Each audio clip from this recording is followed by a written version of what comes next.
Totoo! Oras alas 3 ng madaling araw. Gising na! Balitaan na! Maiinit na balita, hindi pa huhuli, hindi pa titinag. Mga balitang sabay-sabay nating mamarkahan. Markado! Kasama si Mark Makalalad. Markado! Magandang madaling araw mga kapuso. Ngayon po yung Huwebes, April 30, 2026. Tara na't markahan ang mga balitang dapat nyong malaman. Mga balitang siksik, mabilis at detalyado. Ito po ang programang Markado kung inyong kapuso, Mark Makalalad. Markado! Sa latag ng ating mga balita, unahin natin, presyo ng petrolyo, inaasahang tataas na naman sa susunod na linggo. Ayon sa oil industry sources, piso hanggang 3 piso ang posibleng itaas sa presyo kada litro ng diesel at piso hanggang 2 pisong taas presyo naman sa gasolina. Batayan sa 2 araw na bentahan sa Mean of Blood Singapore o MOPS. Pero gayunman, hintayin pa rin ng Department of Energy ang resulta ng bentahan hanggang Biyernes bago itakda ang pinal na galaw sa presyuhan ng mga produktong petrolyo. Markado! Presyo ng bigas posibleng umabot ng 60 pesos kada kilo. Yan ang inihayag ni Agriculture Secretary Francisco Chu Laurel Jr. kung patuloy na gagamitin ng mga magsasaka ang urea na oil-based at mahal na fertilizer. Umakyat niya mula 1,650 pesos patungong 3,000 pesos kada sako ang nasabing pataba sa gera sa Middle East. Halos doble, no? Ang laki ng itinaas.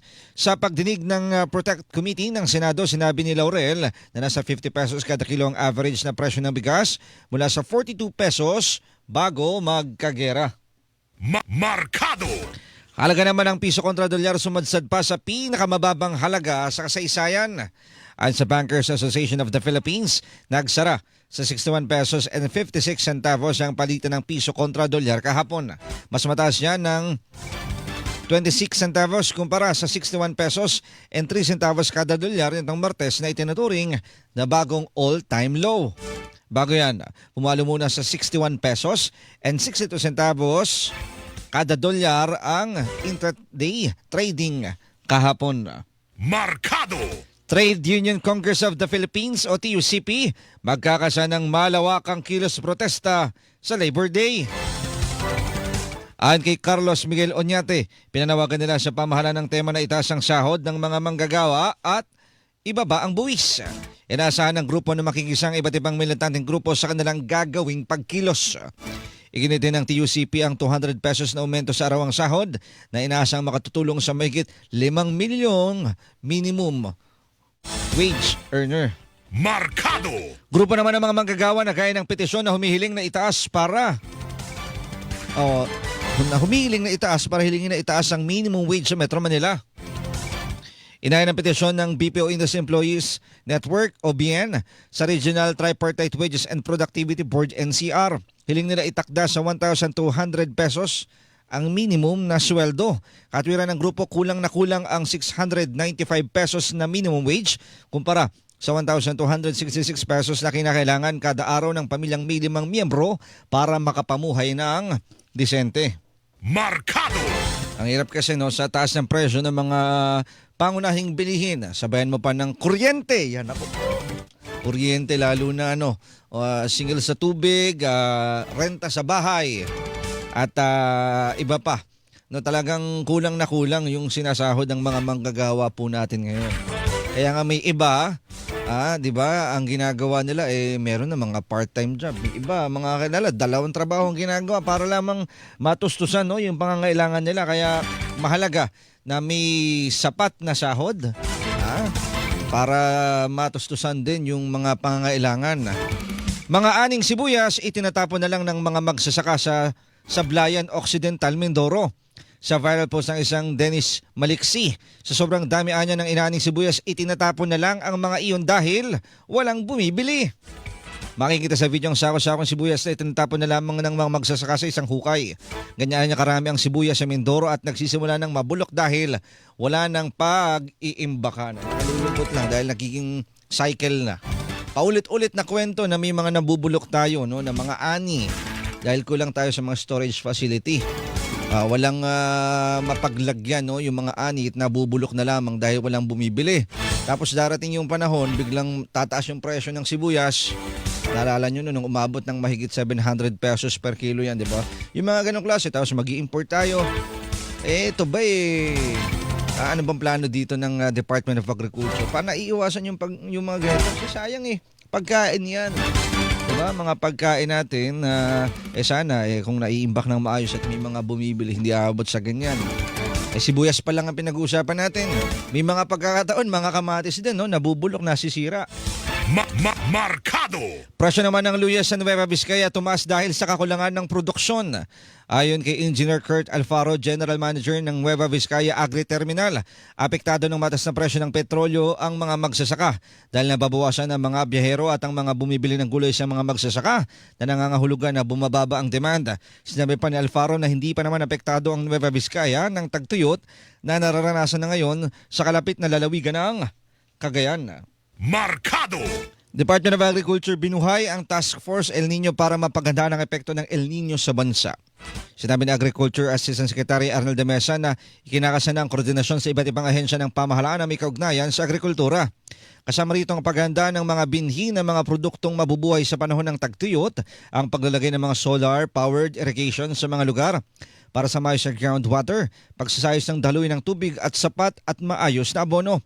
Samantala, binida rin ni de Mesa na umaabot na sa 100,000 na mga magsasaka na pagkalooban ng fuel subsidy. Markado! Posibleng epekto naman ng El Nino phenomenon sa Nueva Ecija, Tarlac, tinututukan. Ayon kay Lizelle Ann Kenan, Information Officer ng Region 3 Central Luzon. Ang Nueva Ecija, Tarlac ang karaniwang tinatamaan ng epekto ng matinding tagtuyot. Dami kasi mga sakahan dito Pero ayon kay Kayanan, wala pa namang napapaulat na epekto ng El Nino sa mga lalawigan ng Luzon sa ngayon. Tiniyak niya pa na nakahanda ang mga lokal na pamahalaan na bigyan ng tulong ang mga magsasakang maapektuhan ng ani bunsod ng El Nino. Markado! Samantala, Department of Agriculture pinag-aaralan na ang posibleng paggamit ng cloud seeding sa ilang piling mga lugar sa bansa. Ito bilang karagdagang hakbang sakaling magkaroon ng matinding kakulangan sa ulan. Sinabi rin ni Agriculture Secretary Francisco Chu Laurel Jr. na ibabata ito sa teknikal na pagsusuri at angkop na atmosphere condition. Una na rin sinabi ng DA na muling bubuhay ng El Nino Task Force upang pagtugmain ang mga aksyon ng iba't ibang ahensyang may kinalaman sa pamamahala ng tubig at suporta sa agrikultura. Markado! Sa ibang mga balita, Meralco at Energy Regulatory Commission o ERC, kinumpronta ni Senador Amy Marcos ukol sa pagtaas ng bayarin sa kuryente. Sa pagdinig sa Senado, inusisa ni Senador Marcos kung bakit dumoble o naging triple ang singil sa kuryente ngayong buwan at bakit ito pinapasa sa mga consumer. Kayo ba'y kasama dun sa mga nabilsak? Pagtingin nyo ng, ikaw din pagtingin nyo ng bili, napakamahal no, ng single sa kuryente po. Nako, grabe. Sa mo naman huhugutin ng pambayad. Paliwanag ni Meralco, naging pinakamalaking dahilan ang paghina ng piso kontra sa dolyar at pagtaas ng ancillary charges para sa backup na power generators. Itinuro naman ng ERC ang nagtaas na single sa mga components ng kuryente gaya ng generation at transmission, habang nariyan pa ang maraming buwis sa kuryente gaya ng value-added tax at local franchise tax. Markado! Department of Energy ginit na walang nangyayaring power interruption sa mga off-grid areas sa bansa dahil sa kakulangan ng supply. Sinabi ni Energy Secretary Sharon Garin na malinaw ang kanilang direktiba sa Philippine National Oil Company na unahin ang mga off-grid generation companies sa supply ng diesel at bigyan sila ng preferential rates at terms upang mapanatili ang sapat na supply at maiwasan ang pagtaas ng singil sa kuryente. Paniniyak pa ng kalihim sa patangimbak na diesel na aabot sa 54.61 days at patuloy na sinisuguro na makararating ang supply nito sa mga lugar na higit na nangangailangan. Markado! National Council on Disability Affairs kinundi na ang lantarang paggamit ng mga peking PWD ID. Sinabi ni Glenda Relova, Executive Director ng National Council on Disability Affairs, ng ilegal na paggawa, pagbebenta at paggamit ng peking PWD ID ay pagnanakaw at direktang pagyurak sa dignidad ng mga lehitimong PWD. Ang kay Relova, sa bago at Unified ID ay may QR code system. Ipinaproseso na rin ang ID system na malink sa eGov. Sa mga susunod na araw ay maglalabas din ng amendments sa panuntunan sa pagkuha ng PWD ID na mas pinadali na ang proseso. Markado! Mga kapuso, yan pong unang bahagi ng ating balitaan. Standby lang po kayo dahil magbibigay na lamang tayo sa ilang mga paalala. Ang oras, 10 minuto makalipas ang alas 3 ng madaling araw. Labanan ng fake news, dapat totoo. Markado sa Super Radio DZBB. Markado! Super Radio DZBB. Balitang tama, balitang totoo.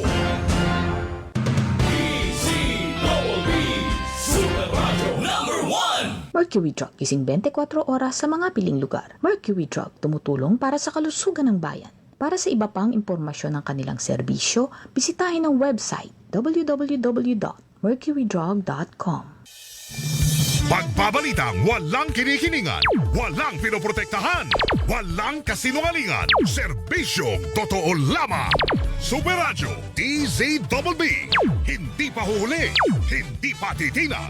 Super Radio DZBB. Prime Time. Alas 6 hanggang alas 7 ng umaga. Walang humpay na pagbabalita at paghimay sa issue. Melo del Prado sa Super Radio DZBB. Alas 7 hanggang alas 8 ng umaga. Ratsa na naman sa pagbabalita ang tambalang Joel Reyes-Abel at Melo del Prado sa Super Balita sa Umaga Nationwide. Alas 8 hanggang alas 9 ng umaga. Malalimang pagtalakay sa may init na balita. Hatid ni na Rowena Salvacion at Joel Reyes-Abel sa Saksi sa Double B. At alas 9 hanggang alas 10 ng umaga, hindi pa aawat ang tambalang Arnold Clavio at Connie Season sa pagtalakay sa mga isyu ng bayan.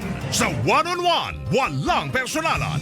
Super Radio DZBB Prime Time. Pagbabalitang walang kinikiningan, walang pinoprotektahan, walang kasinungalingan, serbisyong totoo lamang. Super Radio DZBB Prime Time. Nangunguna sa Mega Manila ang GMA Radio sa buwan ng Marso ayon sa AGB Nielsen Media Research. Number 1 sa AM station ang Super Radio DZBB 594 na nakakuha ng 56.3% audience share. Number 1 sa FM station ang Barangay LS 97.1 na nakakuha ng 54.9% audience share. Damang-dama namin ang init ng inyong pagmamahal, mga kapuso at kabarangay. Maraming salamat po dahil kami pa rin ang numero 1 sa inyong puso.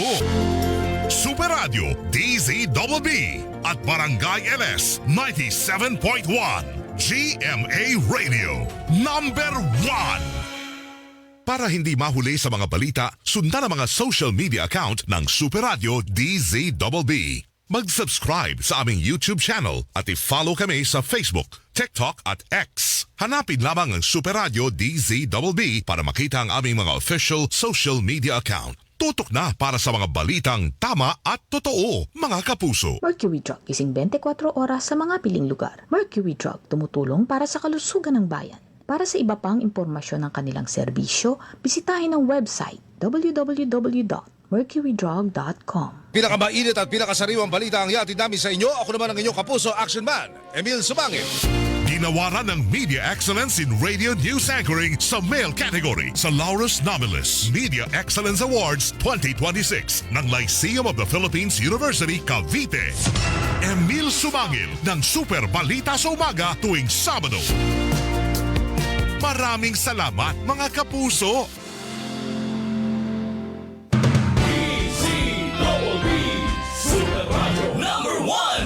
Ako po si Cathy San Gabriel. Higit pa naming palalawigin ang paglilingkod sa inyo mga kapuso sa pamamagitan ng SOS Serbisyo on the Spot. Mas mabilis na pagtugon sa inyong mga katanungan patungkol sa iba't ibang serbisyo ng gobyerno at paghahatid ng payong legal ng walang kinikilingan, walang pinoprotektahan. Noon at ngayon, serbisyong totoo.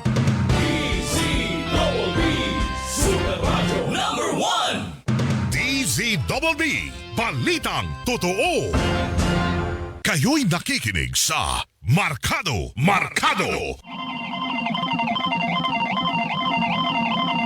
Sa oras na 15 minuto makalipas ang alas 3 ng madaling araw, labas muna tayo ng himpilan. Mahigit 100 gramo ng hinihinalang shabu na sabat sa bypass operation sa Teresa Rizal. Alamin natin ang detalye sa ulat ni Olan Bola. Olan? Yes, nasabat ng mga otoridad ang mahigit sa 100 gramo ng umunoy shabu sa kanilang ikinasang bypass operation sa Teresa Rizal. Arestado ang 3 drug suspect na kinilala sa alias na Richard, alias Iris at alias Malu, pahawang mga high-value individuals. Nakataki pa mga suspect sa campsite Sitio Abuyod, Barangay Dalig, matapos bentahan ng umunoy shabu ang ng mga suspect ang isang pulis na nagpanggap na buyer. Dapat din naaabot sa halos 800,000 pisong halaga ng umunoy shabu ang nasamsam mula sa mga suspect at ang ginamit na bypass money. Reklamong paglabag sa Comprehensive Dangerous Drugs Act ang sasampa laban sa mga suspect. Ako si Olan Bola ng GMA Super Radio DZBB, Balitang Totoo. Markado, dapat totoo. Kayo'y nakikinig sa Markado. Salamat sa ulit na yan, Olan Bola. At mga kapuso, huwag kalimutang i-follow ang aming social media account. Hanapin lamang Super Radio DZBB sa Facebook, sa X na dating Twitter at maging sa TikTok. Meron din po tayong YouTube channel. Search lamang Super Radio DZBB at mag-subscribe. Salamat po mga kapuso. Markado. At syempre pagbati sa mga kapuso nating nakikinig. Ayan, mga maagang gumising para makinig ng balita sina Sergio Gravador, Sher Roque at Antonina Fangon. Good morning. Buboy Menies, Linda Zafra Miranda. Ayan, sila Nelson Malinaw, Anselma Gonzales. Syempre sina Nanay Dorit, Nanay Grace de la Cruz, maging kay Tita Cora Santo Tomas. Salamat po sa mga OFW po nating mga kapuso at mga motoristang laman ng kalsada ngayon. Ingat-ingat po tayo saan man tayo magpunta. Markado. Company Vice President Sara Duterte, hindi na ikinagulat ang resulta ng pagdinig ng House Justice Committee. Partikular dito ang pasya ng komite na nagsasabing may probable cause para ituloy ang impeachment proceedings laban kay VP Sara. Sa opisyal na mensahe ng defense team, nandigan sila na malayo sa disenyo o itinakda ng saligang batas ang naging pagdinig ng House Justice Committee. Sa halip na nakatuon lamang sa verified complaints at sa mga attachment, lumawig nila ang usapin na nararapat lamang para sa isang full trial. Markado. Pagbabanta ni Vice President Sara Duterte sa buhay ni President Bongbong Marcos, First Lady Liza Araneta Marcos at House Speaker Ferdinand Martin Romualdez may tuturing na inciting to sedition at grave threats. Yan ang iginit ng National Bureau of Investigation o NBI sa isinumitin nilang affidavit sa House Committee on Justice kahapon. Base sa rekomendasyon ng NBI, 1 count ang inciting to sedition, habang 3 counts naman ang grave threat na naisumite na sa Department of Justice. Samantala, sinabi naman ni NBI Director Melvin Matibag na kumikilos ang kanilang ahensya sa anumang banta, sino man ang pinagbantaan. Markado. NBI, nanandigang authentic ang video ng pagbabanta ni Vice President Sara Duterte kina Pangulong Bongbong Marcos, First Lady Liza Marcos at dating House Speaker Martin Romualdez. Sa pagdinig ng House Committee on Justice, iginit ni Agent John Mark Calilong ng NBI na hindi AI o Artificial Intelligence ang video ng pagbabanta ni VP Sara. Nakipag-ugnayan na rin umano sila sa Meta para mapreserba ang URL ng video ng presscon. Para naman sa authenticated video, sinabi ng NBI na ang nag-stream ay si Attorney Harry Roque sa kanyang account. Markado! NBI kinumpirma ang ginawang pagbisita ni Vice President Sara Duterte kina dating Congressman Arnie Teves at Ramil Madriaga sa Piitan. Sa pagdinig ng Kamara kahapon, sinabi ni NBI Director Melvin Matibag na lumabas sa kanilang pagsisiyasat na nagtungo si VP Sara noong Oktubre ng nakarang taon sa Camp Bagong Diwa, Taguig kung saan nakapiit sina Madriaga at Teves. Pero hindi umano hinarap ni Madriaga ang Vice Presidente. Sinabi ni Matibag na bukod sa opisyal na report ng NBI ukol dito, may request na rin sila para sakuha ng CCTV sa dalaw ng ikalawang Pangulo. Markado! Mga kaanib ng grupong bayan nagkilos protesta sa harap ng batasang Southgate sa lungsod ng Quezon. Kasabay ito ng impeachment proceedings na nangyayari sa loob ng batasan kahapon. Ayon kay Mong Palatino, Secretary General ng Bayan, hindi na dapat pag-isipan ng pagpapatalsik kay Vice President Sara Duterte na anya'y reyna ng korupsyon. Isinagaw din nila sa kanila o nasakaling mapatalsik ang pangalawang Pangulo, hindi dapat mahinto ang mga panawagan laban sa korupsyon. Markado! Samantala, atin ito coalition mission nakatakdang maglayag patungong West Philippine Sea ngayong araw. Sinabi ni Matthew Silverio na isa sa mga youth convener ng atin ito coalition, magkakaroon muna ng send-off ceremony ng alas 9 ng umaga sa Pier 15 sa South Harbor, Manila. Alas 10 ng umaga naman lalayag ang barko sakay ang mahigit 180 volunteers, conveners at media. Bahagi ng kanilang misyon ang mamahagi ng bigas, hygiene kits at iba pang donasyon para sa mga residente ng Pag-asa Island bukod pa sa isasagawang medical mission sa isla. Markado! Dating broadcaster naman na si Jason sa kinasuhan ng cyber libel ng Department of Justice sa Pasay City Regional Trial Court. Ayon kay Prosecutor General Richard Anthony Fadulyon, may kaugnay ng kaso sa umano'y pagpapakalat ni Sonsa ng peking impormasyon sa kalusugan ni Pangulong Bongbong Marcos. Sinabi naman ng abogado ni Sonsa na si Attorney Mark Christopher Tolentino na ang mga inilabas na pahayag ng kanyang kliyente ay saklaw ng pampublikong diskurso na isang bagay na pampublikong interes. Nakatakdang maghain ng motion for reconsideration sa DOJ ang kampo ni Sonsa upang questionin ang ilang mga legal issues sa reklamo. Markado! Pangulong Marcos pinulong sa Malacanang ang ambassador ng France at Chargé d'Affaires ng Czech Republic. Sa nasabing pulong ipinarating umano ng Pangulo ang kanyang pagkadismaya sa paglayan ni dating Congressman Zaldico mula sa kustodiya ng Czech authorities. Humingi rin naman ng Pangulo ng karagdagang paliwanag kung ano ang nangyari at bakit nakalaya si Ko sa kabila ng pagsisikap ng pamahalang Pilipinas na maibalik sa bansa ang dating mambabatas. Gayunman, umaasa pa rin ng Pangulo sa patuloy na police, legal at judicial cooperation upang tuluyang mapauwi si Ko sa Pilipinas at harapin ang kaniyang mga kaso. Markado! Malacanang aminadong malaking hamon para sa gobyerno kung mabibigyan ng asylum certificate si dating Congressman Zaldico sa France. Sa proseso kasi ng Office for the Protection of Refugees and Stateless Person o OFRA sa France o OFPRA, kailangan personal na mag-apply at mag-rehistro ng aplikasyon. Bibigyan siya ng appointment sa interview at sunod naman ay bibigyan siya ng asylum application certificate. Kapag umabot dyan, maaari na umunong manatili sa France ang asylum seeker habang pinoproseso ang aplikasyon at hindi na maaaring ipa-extradite o pabalakin ng bansa. Markado! Kustodiya ni dating Congressman Zaldico maaari pang habulin ng Pilipinas. Ayon ito sa international law expert na si Attorney Romel Bagares, kahit pa mabigyan ng asylum certificate ng gobyerno ng Francisco. Palawanag ni Bagares, kailangan lamang gawin ng gobyerno ay ipakita na sangkot si Ko sa money laundering kaugnay ng maanumalyang flood control project sa bansa at dinala ang mga pera sa mga bansang kasapin ng European Union. Basta naman ito ay ang Convention Against Corruption at Convention in Transnational Organized. Markado! Office of the Ombudsman handang tumulong sa ekotibo para makuha ang kustudiya ni dating Congressman Zaldico. Ayon sa Office of the Ombudsman, makatutulong sila sa paggain ng kaso laban kay Ko para maunsami ang pag-apply niya ng asylum. Sa isang pahayag, sinabi naman ni Assistant Ombudsman Miko Clavano na handa silang magbigay ng anumang suporta na kakailanganin para mapatunayan sa French authorities na totoo at nakabase sa ebidensya ang kaso laban kay Ko para sa paggamit ng hustisya. Markado! Mas pinalawak naman ang maternity benefits ng PhilHealth. Epektibo na simula ngayong araw. Sa kanyang vlog, inanunsyo mismo ni Pangulong Bongbong Marcos na itinaas na sa 29,000 pesos mula sa 9,750 pesos ang benepisyo ng PhilHealth para sa gastusin sa normal na panganganak. Magiging 58,000 pesos hanggang 62,000 pesos naman ang sasagutin ng PhilHealth para sa cesarean delivery mula sa kasalukuyang 37,000 pesos.